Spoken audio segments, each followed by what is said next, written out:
views expressed on this program are those of the hosts, guests, and callers, and are not necessarily those of this station, its management, or other advertisers. You're listening to Transformation Talk Radio.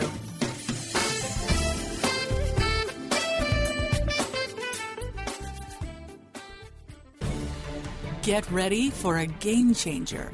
Sarah Westall is bringing you Business Game Changers Radio. Mondays at noon Pacific, 3 Eastern, Sarah will bring you leading experts, visionaries, and newsmakers who provide the best commentary on big issues and cutting-edge innovations. Sarah's 20 years as a business executive will help you think like an entrepreneur with expertise, energy, and attitude. Now here's your host, Sarah Westall.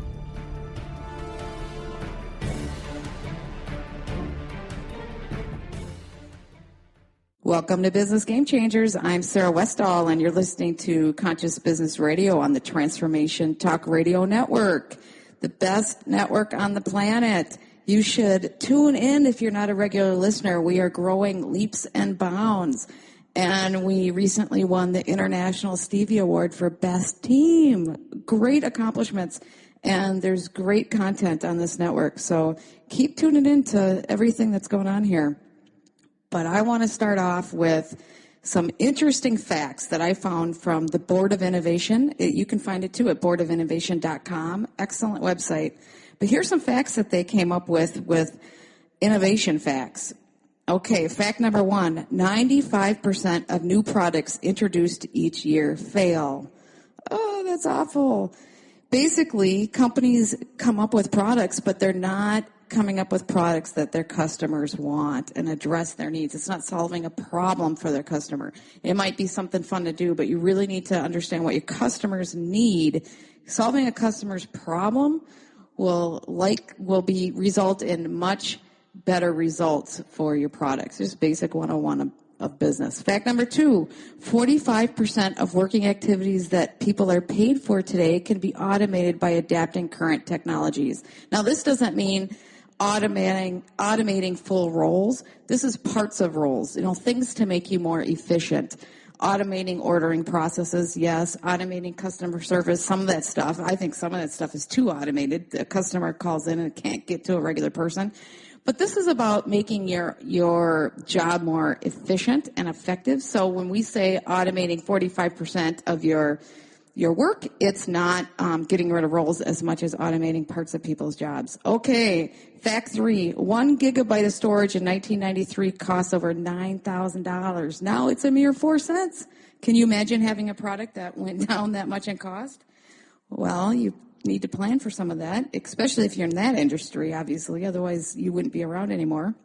Fact 4, 49% of organizations have initiatives to grow via reducing costs only. 29% have initiatives that grow via new products and services.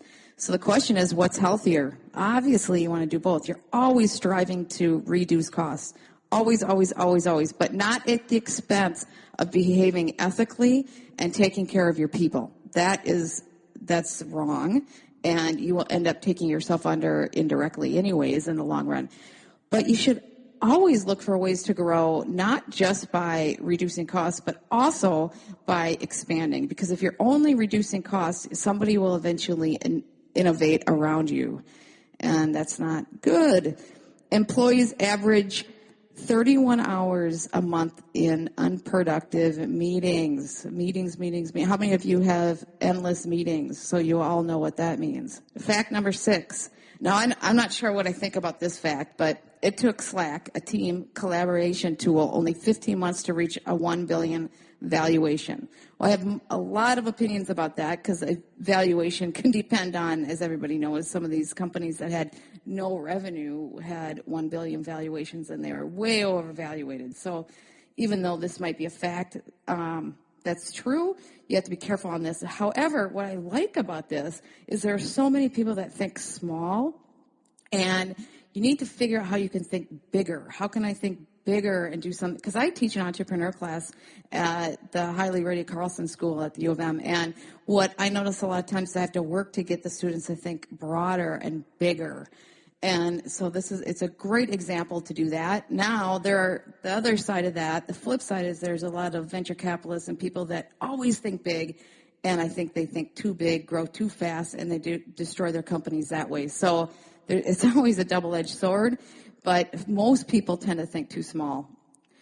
Next one, fact 7, 74% of companies believe business complexity hurts to meet goals, but only 17 believe simplification efforts are effective. Basically, simplification, people aren't good at simplifying. Obviously, if things are overcomplicated, it's going to hurt your ability to reach your goals. So you try to simplify, but if people can't think clearly, simplification doesn't work. But you can't not try. Obviously. So basically you get people in there that can think clearly and understand things without things being so mucked up in their brain. It's hard to do, but you got to find those people that are a little smarter to do some of those things. Fact number 8, only 43% of the companies at the top of Fortune 500 in 1995 made the cut in 2015. Well, that's an example of why you don't just reduce costs, but you also need to innovate with new products.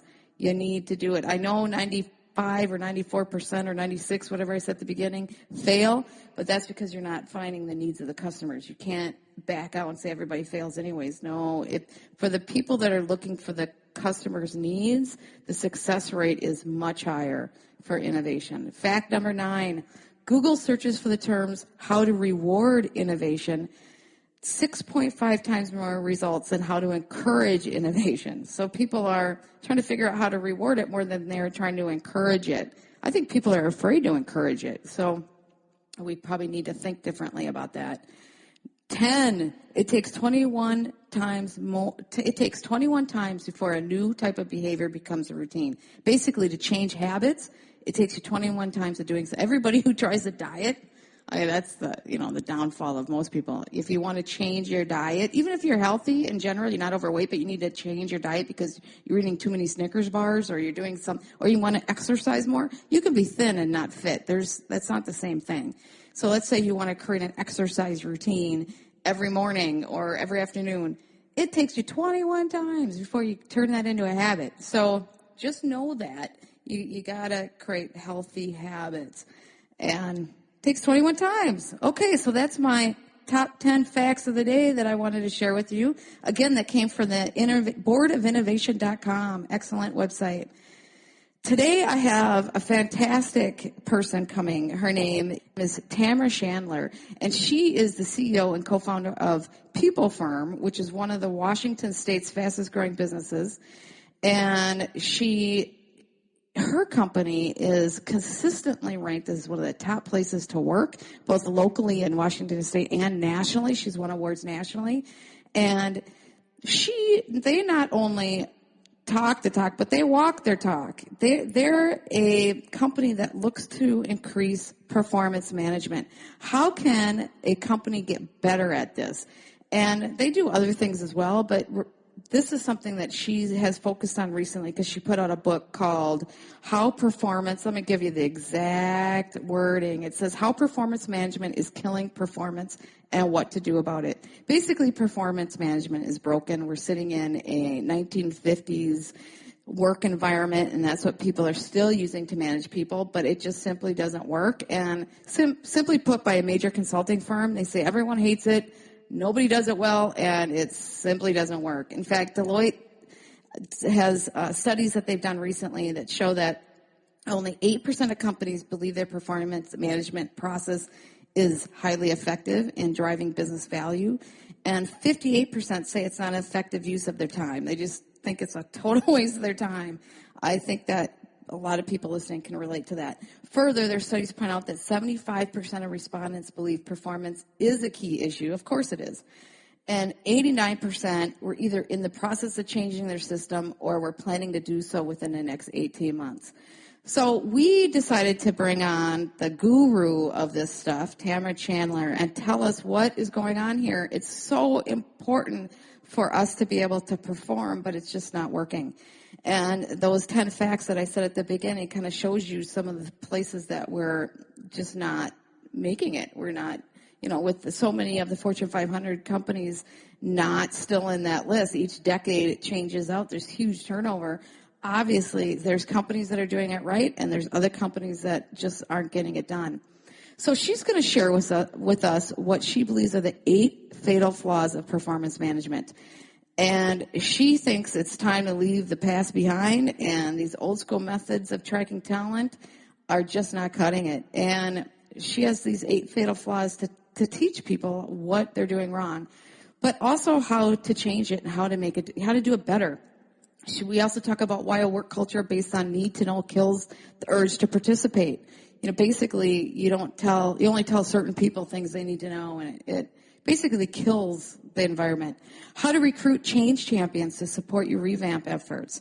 How to engage millennial employees, which is always difficult for us, and many other tips that she brings aboard. But we also discuss how do we implement this not only in our business enterprises, but maybe across politics, government, schools, other institutions in society, so we can thrive as a whole, as a country, as a people. How do we implement this in other groups? I mean, basically, anytime there's group people trying to get stuff done, these ideas can be implemented.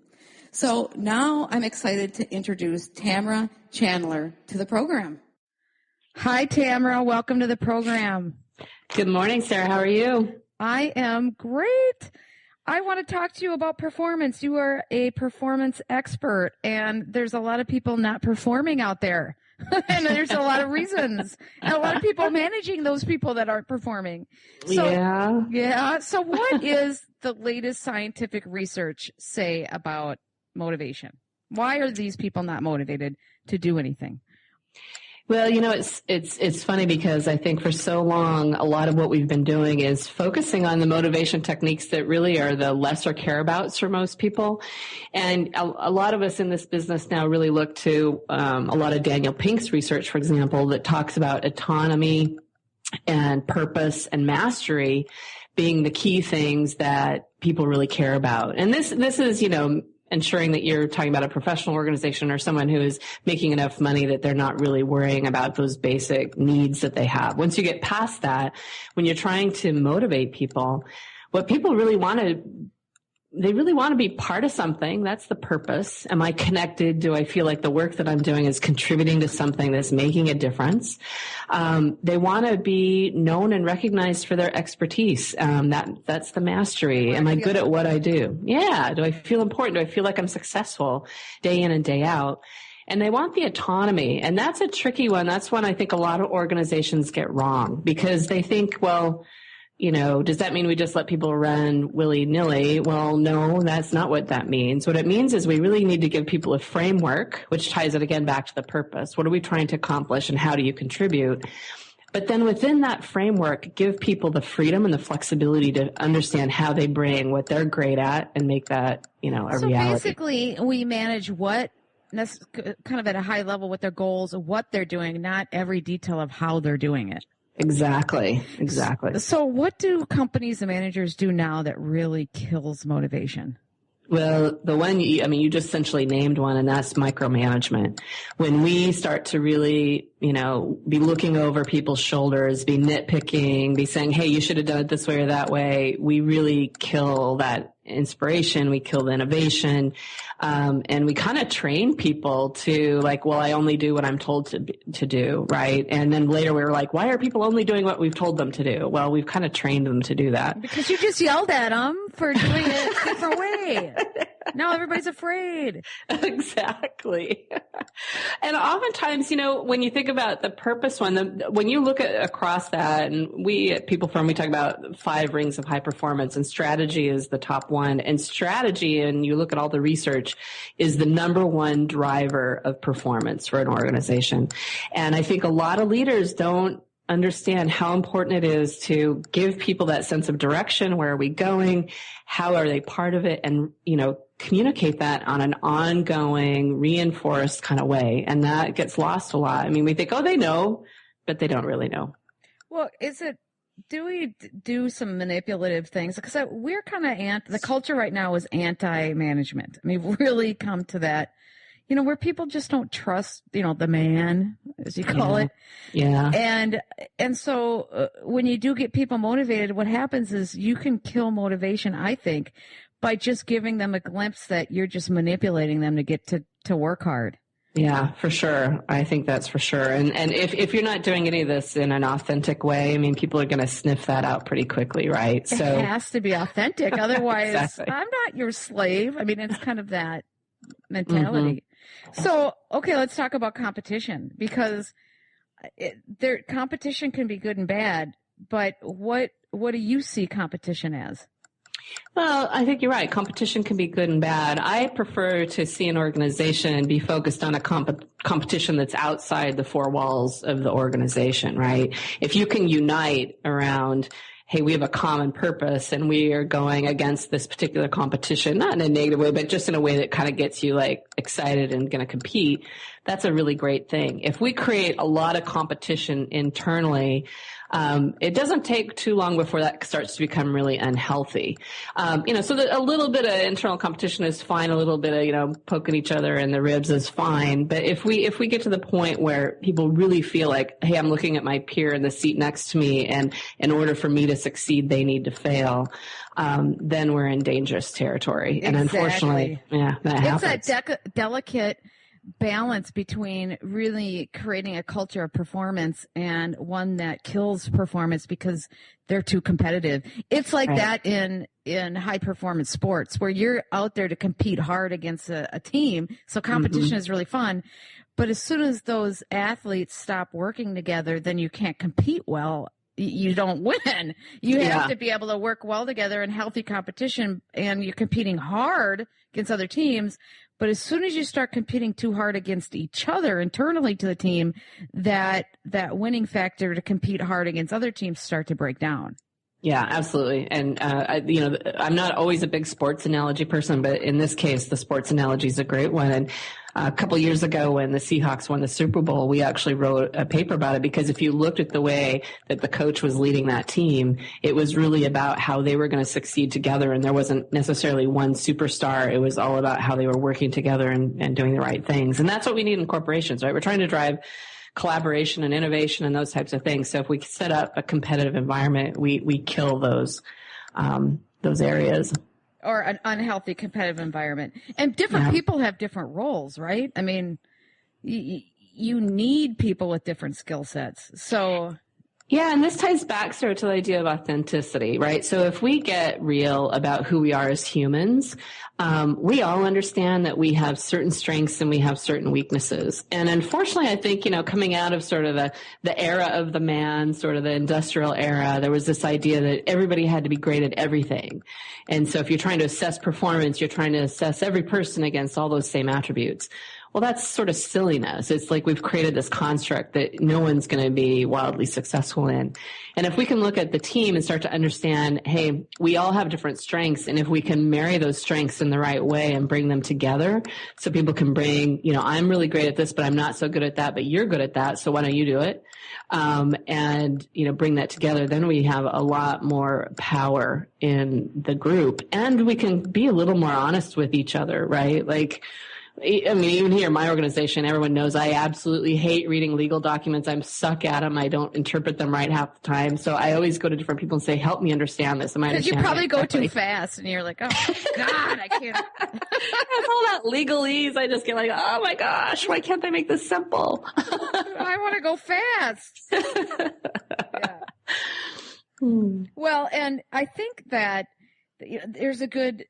so many people get fired because they are lacking one skill, and you get a new person in that has that skill. Well, then now they're lacking another skill. And so some organizations go through this churn that's just crazy. It's like you're never going to be happy with anybody. So yeah. And that's always that the grass is greener. Well, that person that's not in the company, they would be better, right? And we get into crazy spins. Well, that gets back to, we kind of have to look at it holistically and say, okay, we got to look at it as a team here. They might not be good at these things, but we need to just find a compliment for it and stop being dumb. Yeah.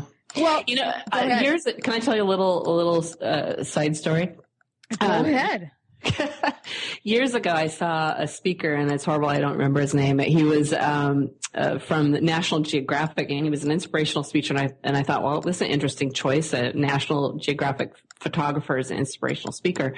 But he talked about what we can learn from nature and how it can influence how we lead and how we run organizations. And one of the stories he talked about was watching the birds fly over the cliffs of Hawaii.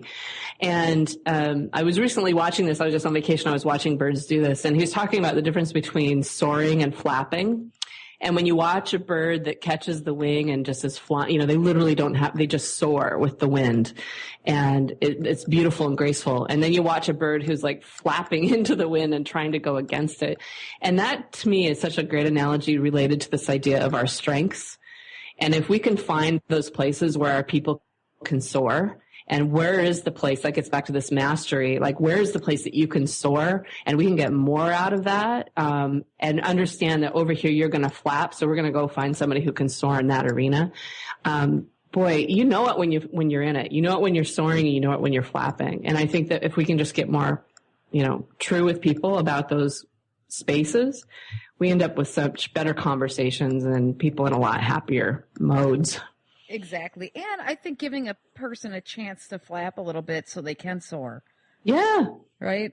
Yeah. Because you might not soar immediately while you're trying. Everybody has to learn a certain amount of stuff. And I'm telling you, anytime I've done anything new, I flap around a while. Oh, you're always going to flap around. And you have to give people exactly what you said, the room to do that, right? And know that, hey, it's going to be a little messy for a while. Exactly. Okay, well, let's talk about millennials a little bit, because for people in my generation and your generation, sometimes these millennials can be a complete pain in the butt.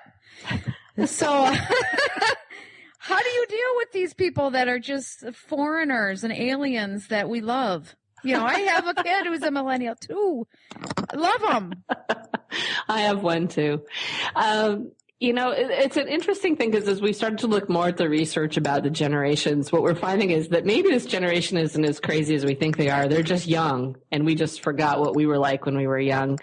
But the truth is, when you look at what motivates them, it's a lot of the same things we've talked about.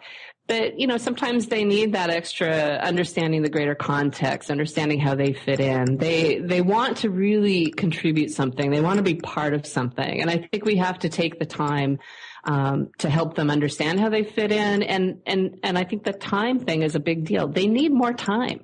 They're used to feedback. They're used to social settings where there's instant information all the time.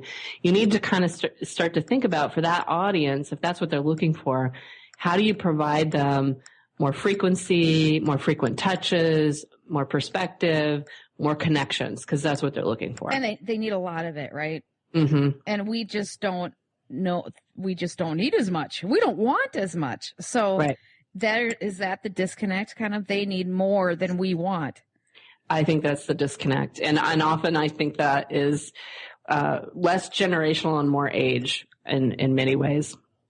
Well, and they're more idealistic, right? They think they can go change the world. And we're like, yeah, whatever. No, and that's what makes it so beautiful. I love being around them. Yeah, how do you capture all that energy? Yeah, well, for sure. That's why younger people are the ones that change the world, because they don't know they can't. And so they go and do it. Mm-hmm. We think we can't, so we don't do it. They think they can, so they do. Well, and I think the other beautiful thing about them is they are really forcing us to look at some of these old habits we have. And, why do you do that? Why have we done it this way? Why, and I think we need to change a lot of those habits. And so sometimes in our frustration, we need to step back and go, actually, this is really healthy, that they're kind of poking at stuff that probably needs to be poked at. Oh, absolutely. Well, because they just see it with a fresh new perspective. Mm-hmm. And it's like that with anybody with a fresh new perspective. Well, maybe they got some points here. Darn them. They're just as smart as we are, just less experienced. And that's kind of a good thing a lot of times. Yeah, absolutely. We need to take a short break, and we'll be back with Tamara Chandler in a brief moment.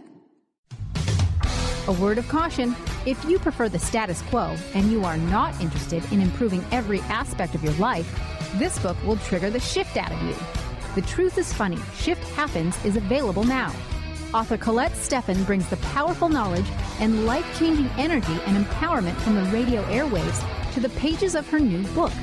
To get your copy in paperback or ebook, visit thetruthисfunny.com today.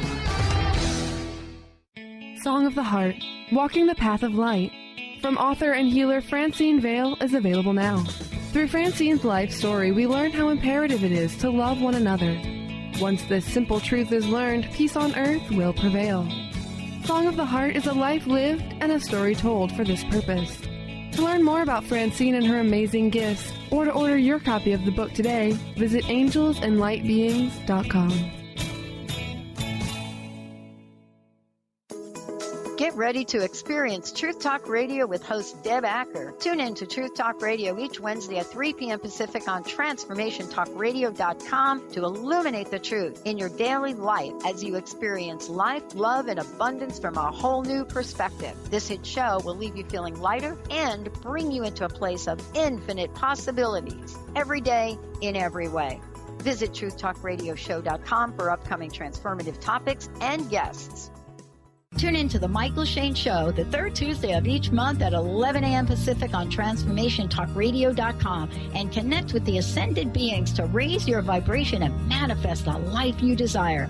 Get ready to receive healing through the transphysical mediumship of Reverend Michael Shane and the ascended beings. Visit MichaelShane.com. That's MyChael, Shane.com, and call 425-971-6632 to schedule your full healing session now.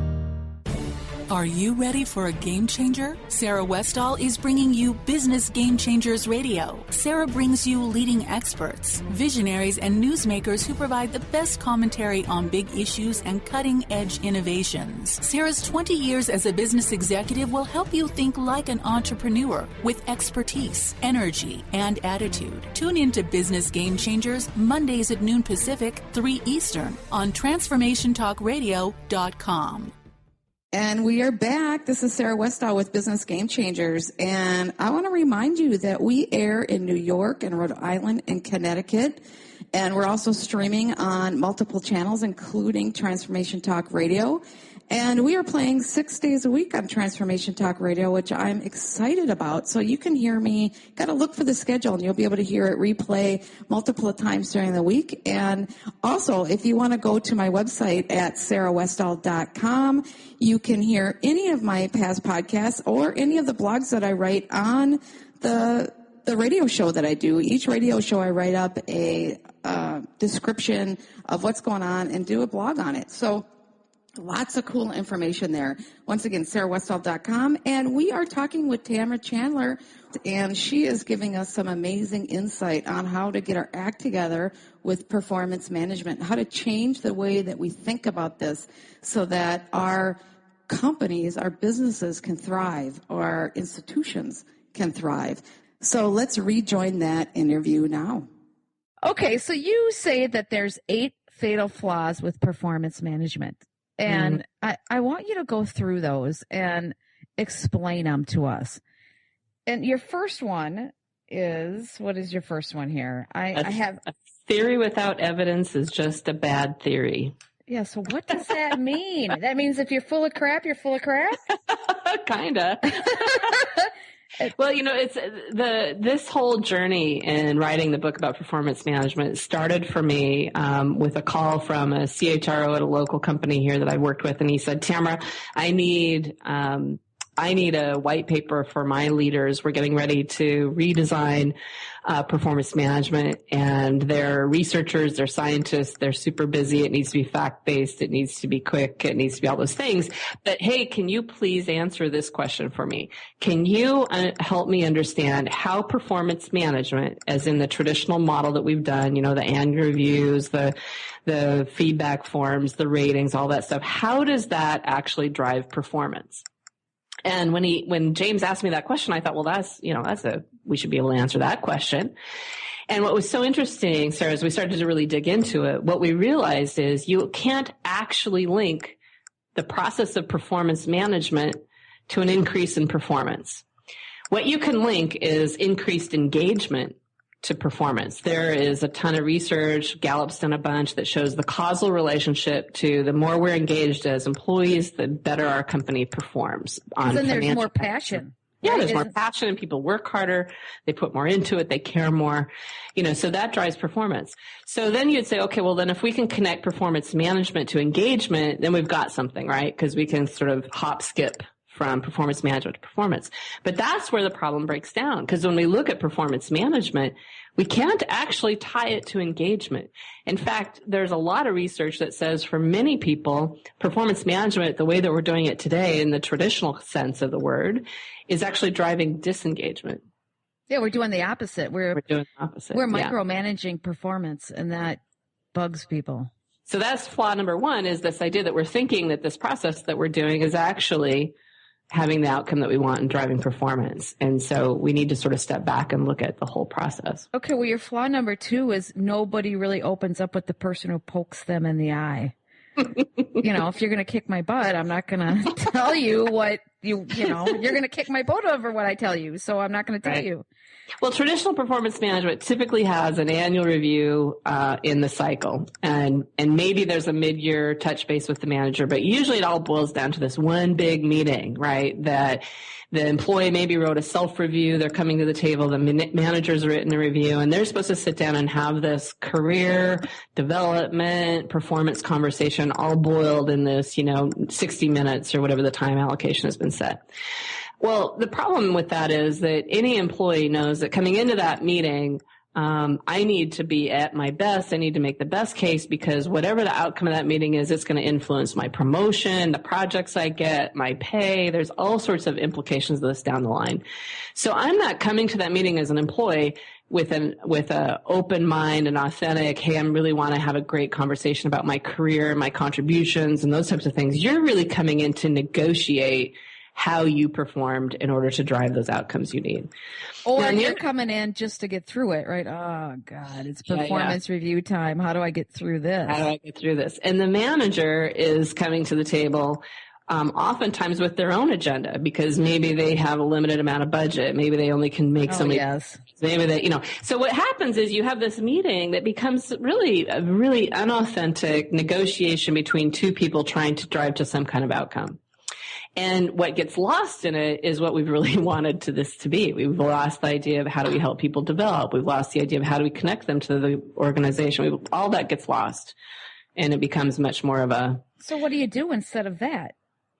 Well, there's lots of things we can do instead of that. It's getting back to starting to think about what is it we're trying to accomplish. And that's one of the first questions we ask any client around performance management. What are you trying to do?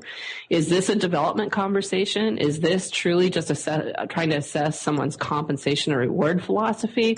Is this about helping them connect to the goals and strategy of the company? And so, we've got 3 goals of performance management. And the problem is we've tried to answer all 3 of those in this one meeting. So what each one could be done differently. Exactly. So to me, that's why if you looked at the book cover, there's this knot on the front of it, and we say abandon the knotted solution. It's like start to pull it apart. What do we want to do? What are we trying to do? And then how would we solve for each of those things independently versus bundle it all in this one crazy meeting through this one. That just doesn't get any agenda done. Okay, so nobody remembers the good work. So what do you mean by that? Well, this is the sad, fatal flaw, right? That we as humans just tend to be negative. 65% of our descriptive words are negative words. We tend to remember the thing that the person did wrong. We don't tend to remember the thing that they did right. And in Western cultures, particularly, we were raised with the idea that the way you make someone better is you tell them what they did wrong. Which actually, if you read David Rock or any of the neuroscientists, will tell you, no, that's not actually how you make people perform better. You tell them what they did right and figure out how they can do more of that, or how they can build more capability around the skills and the strengths that they have. Well, I know that in coaching, because I've coached I've coached for 15 years. The coaching part with sports is that you want to sandwich any negative with positives. So if you are going to get constructively negative, you need to make sure you're talking about 2-to-1 ratio, at least. I heard, it's funny, the sports analogy, but I heard a great story in one of the presentations I was in the other day where one of the members of the audience shared a story about a coach where a kid wasn't really, it was basketball and they really weren't performing very well and they were hogging the ball and they just weren't up to what they should be doing. And the coach pulled the player off the side and said, look, you're too good of a player to be doing the things you're doing.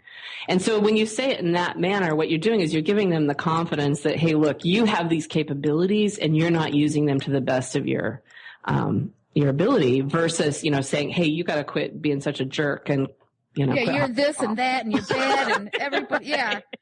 Right. And then, you come out of there feeling like you're the worst person on the planet.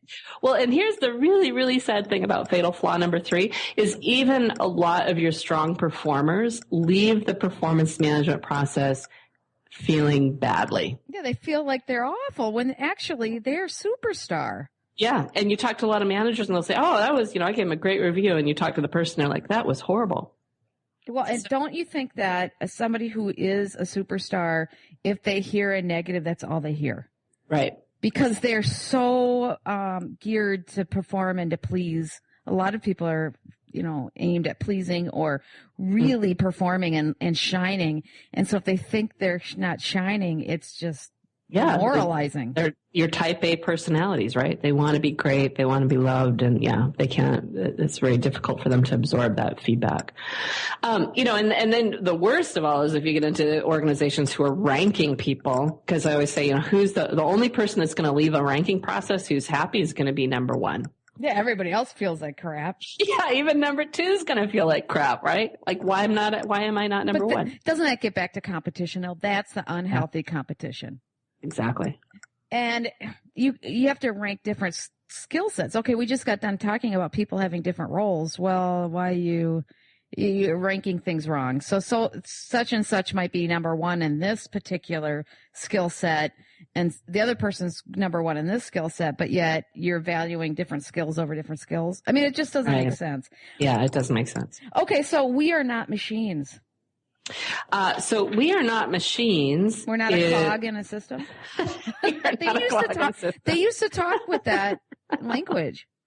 So this one really gets to this where we were going with this idea of ratings or rankings. The idea that we as humans can assess people and attribute a number to them and do that fairly is a complete fallacy. We can't. And part of that is that we are extremely biased as humans. We're biased for all different reasons, and we mean the best, but we like people that look more like us. We like people that do things the way we do. We may have a recency bias where, hey, you just did something recently that I loved, and so I like you right now, and the person who did something great for me 3 months ago, I've forgotten about. But there's all sorts of problems in that we're trying to assess the performance of somebody and do a fair rating. And one of them that you mentioned is huge, is that we're trying to often compare people who are doing completely different jobs. So I'm going to compare 10 people who are doing 10 different roles and come up with some rating or ranking system that I think is fair and equitable across that group. It's just humanly not possible. But yet we like it because it mechanizes. It feels like somehow we're creating a valid system because we're putting numbers to people, and that feels better for us. You were creating this scientific system of BS. If the theory's bad, that's bad. Right. There's a factor called the idiosyncratic effect, and what the idiosyncratic effect is, a researched, proven out theory, I guess, that if I was to rate you, Sarah, 60% or more of what I am attributing to you is about me. So it's sort of like when you have an easy grader versus the hard grading teacher, right? You're the same person, but because these teachers have different constructs and frameworks, they see you differently. And that's the problem. When you actually look at how we assess somebody's performance, in the end, only about 20-25% about it is really their performance, and the rest is all about other factors. Yeah, I could see that. Well, and this relates to businesses where I get frustrated when I feel like I'm getting service from a business, but I feel like it's a McDonald's drive-through. It's a high-end, so, like a legal service or whatever, and they're putting me through a McDonald's drive-through. And it's more complicated than that. And I think it's the same thing. And when you start to mechanize everything in a company, people start feeling really devalued because they feel like they're just in some like process and you're shoving them through a McDonald's drive-through for everything. Yeah. Well, and that's the thing here. Like, performance management is about humans. It's a human process, and we've tried to mechanize it and take the humanity out of it, which is crazy. We need to put the humanity into it, and it's a little messy, and it's never going to be perfect, but we just need to recognize that's what it is. Okay, so let's move on to let me introduce you to your competition. Now, play nice together. Yeah, so this goes back to what you and I have already talked about, this idea of the internal competition. If we've created an organization that has a lot of that, then we lose all the things we're trying to drive around a collaborative culture and innovative culture and all of that. You can't compete. You can't compete with the external because you're so busy competing with each other. Yeah, and again, to that idea of authenticity, if you're telling your employees, look, we want this, collaborative, innovative environment, and oh, by the way, at the end of the year, we're going to stack rank you, they're going to look at you and say, you don't really want a collaborative, innovative environment. Yeah, you're full of crap. And that's what happens. That's what happens so much is they talk out of one side of their mouth and then they do something else. And people start to read actions. And that's the problem, too, is you might have a really good management, some really good managers who really are authentic. And then you have a couple that are bad who mess it up. And so that's the challenge. Yeah, for sure. Okay, your last one is we are not Pavlov's dog. I like that. Well, and this gets into the idea of some of the core philosophies that we've been using to build performance management processes are not true. And so when we look at motivation, back to the first question you asked me, what motivates people, money is rarely the thing that is going to really drive someone's motivation, and particularly when it becomes something that is a merit increase that happens once a year. So I don't show up on Wednesday because I know in 7 months down the line I'm going to get a 0.1% or 0.5% or whatever the increase is better than someone else because I showed up better on Wednesday. We don't translate it that way. What we really care about are the intrinsic things that we talked about earlier, the purpose, the mastery, being part of something. Extrinsic rewards can work when it's very hard coded, like in a sales environment. You do X, you get Y. That will motivate someone. But for most professionals, for most salaried individuals, they're not looking at their annual compensation increase and making a judgment on their performance on how much they're going to weigh in because they think it's going to have an impact. So people just need to figure out what motivates people and what typically, let's recap. You said at the beginning, but let's recap now. What are the motivations for people now that we've talked about all these fatal flaws and some of the issues? Yeah, so I talked about the idea of purpose, mastery, and autonomy. And when you translate that into performance management, into conversations about career development, it really is having a strong connection to where we're going as an organization. So is your performance management process connecting you to the organization strategy and direction? It is about my career and my development. And so are you having strong development conversations that are helping people realize what they're great at, where they could provide, give more value, how they could build onto that, and how you can help them grow in their capabilities and their strengths. And then finally, we do need to reward people, but we need to recognize that rewards aren't always that, a 1% more increase in your base comp, but they may be the great project that you got, or I got to go on a field assignment into a location that I would never have had that experience to do. We need to think of total rewards in a much more holistic way, but tied back to those ideas of motivation. You have another topic that you talk about with work culture where, and this happens a lot in today's age, where the need to know concept is out there. Like if you don't need to know, they don't tell you, thinking that, the strategy thing or numbers. How does that kill participation? And is it sometimes healthy for need to know to exist? I'm probably on the extreme of I think that the more information you can share with people, the better. I think that to try to figure out what information is valuable to one person or another is a very difficult thing to do. And too often, if we go towards we share less versus more, that gets us in trouble because people will fill in the blanks on stuff that they don't know. Right. Or they'll make bad assumptions based on what they don't know, or they'll become suspicious and distrustful because you're not sharing information with them. And or they're more important than we are kind of concept. Yeah. That just kills it. Totally.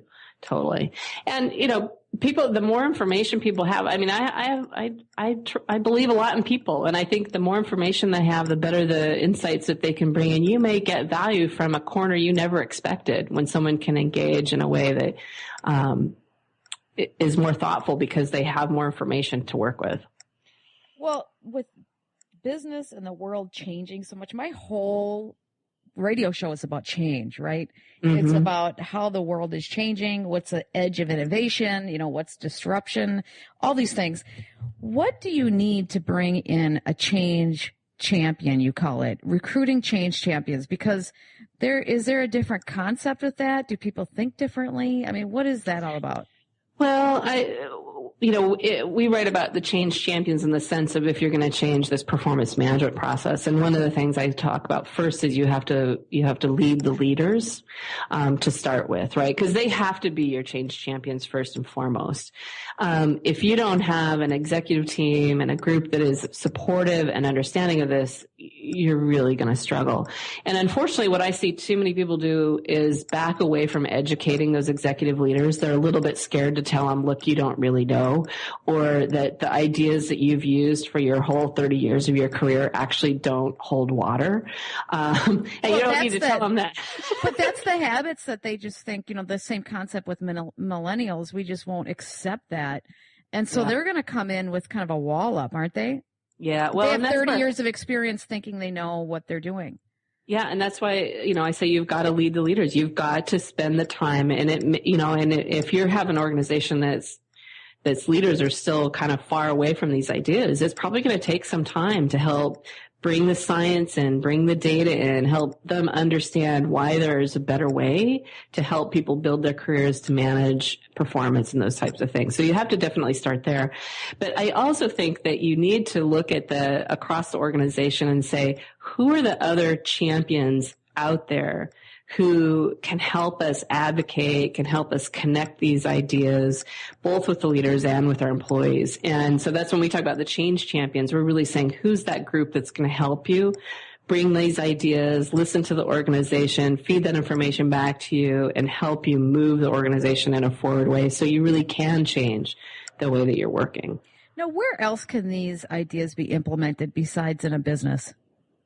I mean, I don't know if you've thought about that, but, how can we implement some of this stuff widely, society-wise? How does it, have you thought out of the box like that? That is I think that these core ideas are so human, they can be used in anywhere. I mean, you could even take them into politics, right? It's about authenticity and transparency and giving people the information. Well, that's our problem right now. Nobody believes any of the politicians. Right. So I think the underlying ideas, play in so many environments. So related to, how these ideas can translate to other locations or other constructs or other environments, I think it can go back to two of the fundamental concepts that I start the book with, is the idea of customization and trust.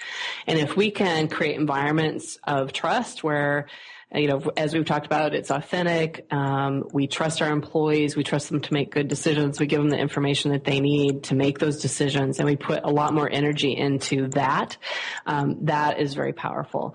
And then the idea of customization, we haven't really talked about too much, but we really need to understand that one environment to the other, one country to another, one person to the other, we're all different. And if we can create solutions, whether it's performance management or anything else in today's world, that really takes that uniqueness and individuality into account, it's so much more powerful, because then we can start to create solutions that can be absorbed and grabbed by the people who need them and help them with what they need. And that's, gets back to the idea of a millennial versus a Gen Xer or a baby boomer. They need different things. So why not build solutions that are flexible and can meet those different needs of those different humans. And it's getting past the whole tribe mentality, right? Where we're warring with each other. We start to be more sophisticated in how we think about each other. Yeah. Yes, and it's letting go of control, because oftentimes we think that consistency is control, but it's not really. No, it's just you forcing your will on somebody, and then they leave, and you get or they stay, and you get like very, very poor performance, which can be even worse, right? Exactly. That's great. So, how can people get your book and learn more about you? You have so many fascinating things going on. Oh, well, thank you so much. We have had a lot of fun here. Well, one way to do both of those things is to come to our site, which is www.peoplefirm.com. And there's links there that take you to where you can buy the book, or you can go directly to Amazon or Barnes & Noble or a lot of your typical retailers and find the book there as well. We also have a lot of other content on the site. We love to be sharing our ideas and thoughts with people, so I'd highly encourage people to go to the to peoplefirm.com. We have a good blog going. Yeah, we do. Oh, we got some information. We have what we call postcards we send out, and it's really in the vein of what you're talking about, Sarah. Just the world has changed, and how do we have to think about how we change the way we work in the changed world. Well, and can I put this up on the radio page? I'll put links to that and information on how to get a hold of you, and we can go from there. That would be great. Wonderful. Thank you so much for joining us today. Oh, thank you, Sarah. Appreciate it. Had a great time. Well, that's it for today for Business Game Changers. I hope you enjoyed our conversation with Tamara Chandler, and I hope you have time to check out her book. Again, it's How Performance Management is Killing Performance and What to Do About It. And I believe you can get it at where all fine books are sold, as they say. So again, you can go to her website too at peoplefirm.com. And if you want to get more information, again, about their company, come to my website at sarahwestall.com, and I will have a link to all their stuff. So for now, I hope everyone has a great day. You've been listening to Business Game Changers with host Sarah Westall. Tune in each Monday at noon Pacific, 3 Eastern, as Sarah brings you leading experts, visionaries, and newsmakers who provide the best commentary on big issues and cutting-edge innovations. Sarah's 20 years as a business executive will help you think like an entrepreneur with expertise, energy, and attitude. Tune in Mondays at 12 noon Pacific Time and learn more about Sarah at sarahwestall.com today.